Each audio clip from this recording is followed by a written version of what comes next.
It's also plants, like poison hemlock that causes birth defects. Right? And water hyacinth that crowds out other plants. And it blocks the sunlight so that water underneath it is anoxic. And it supports mosquito populations, so now you get malaria and other diseases. And it supports increased snail populations, and so now you get schistosomiasis. This is a flatworm that damages the liver and the intestine of people. And one of the things that we did, and we still do, we're afraid in Illinois, oh my God, a cougar's in the state. Oh, kill it. They live with cougars in California, live with cougars in Florida. I mean, they're all over the place in Canada. What's going on? It's this fear, you know, the big bad wolf. This kind of mindset drives us crazy, and we do crazy. And we wind up, when we take these guys out, right, or we take out the fur bearers, we wind up with problems. You know, what happens when we take out the large carnivores? We get too many cervids, right? We have Lyme disease. We have chronic wasting disease.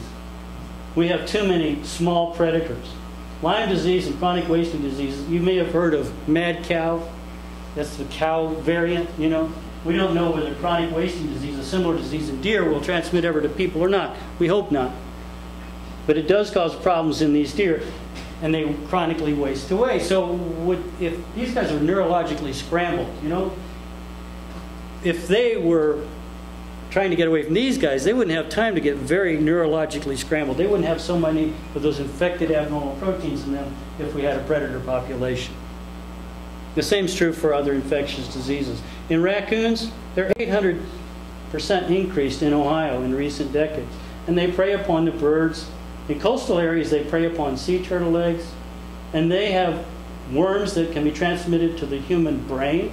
They have rabies that can be transmitted to other species, including us. And their numbers are regulated by diseases, not by larger predators. And we have the case of the common domestic cat. And we let these little guys run outside. And they prey on birds, including endangered species. And the young ones get infected with toxoplasma, and they shed a boatload of these little cysts, and they're very infective. One is enough potentially be lethal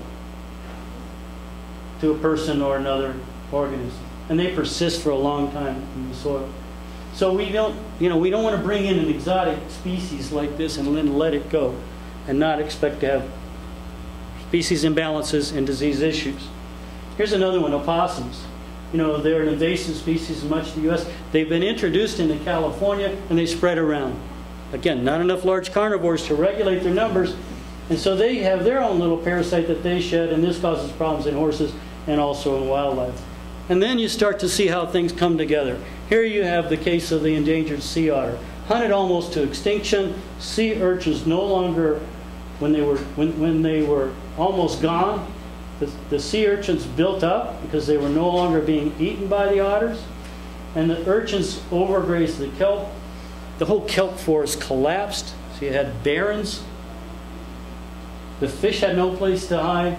The whole ecosystem fell apart. Now, people brought some of the otters back, and they were coming along, but they didn't do so well in the southern part of California, along the coast there, in the middle of the state as well. And why not? They have cat colonies where people are feeding cats out there. The opossums are out there. There's not that many predators out there. The feces get into the ocean. The parasites get into the ocean. And now you have collectors. The collectors are called shellfish, and the shellfish suck up the water, and the parasites get in, and what do the otters could do but they eat shellfish, and so they get infected. So they have direct death losses, they have brain impairment and heart impairment, and they also succumb to shark attack. Now this one goes back to the Middle East and to India and to China, the domestication of food-producing animals, also to some degree in the Americas, where you have sustained close contact between these animals and people. And you know, we don't always know what we're doing. When we start this process, we're not so good at it. And that's true today too. People that are taking wildlife in and making pets out of them aren't always doing such a good job. You have people under stress and animals under stress. Some of the historic things you may have heard of are plague, tuberculosis. You may have heard of the book Guns, Germs, and Steel. It's worth a read. And then you think about what happened. And this guy, you know, and travel. In his era, he was really moving along, you know. He was a rapid traveler. And what happened when he got to the Americas? More Native Americans died annually from infectious diseases from European settlers than were born. So they had all these epidemics of all these dreaded diseases with high lethality.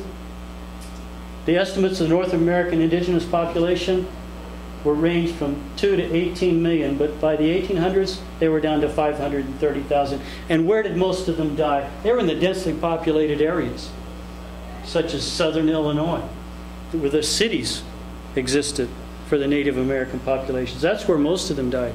They mostly died from infectious diseases.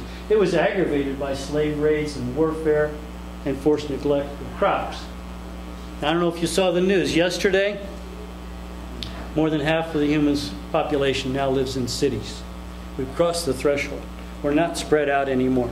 I happen to think that cities are a solution because people living in high rises where they really don't consume that much energy.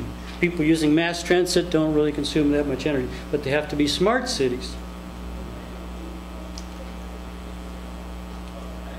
Of the known pathogens, 61% of these are shared with animals.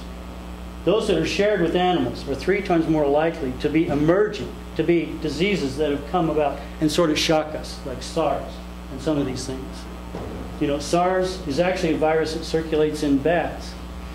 But now you have these animals that have been exposed to the bats, and they're crowded into these markets. And then people eat them. And they get blood all over the place. This is not some mystery that we didn't know how to do things differently.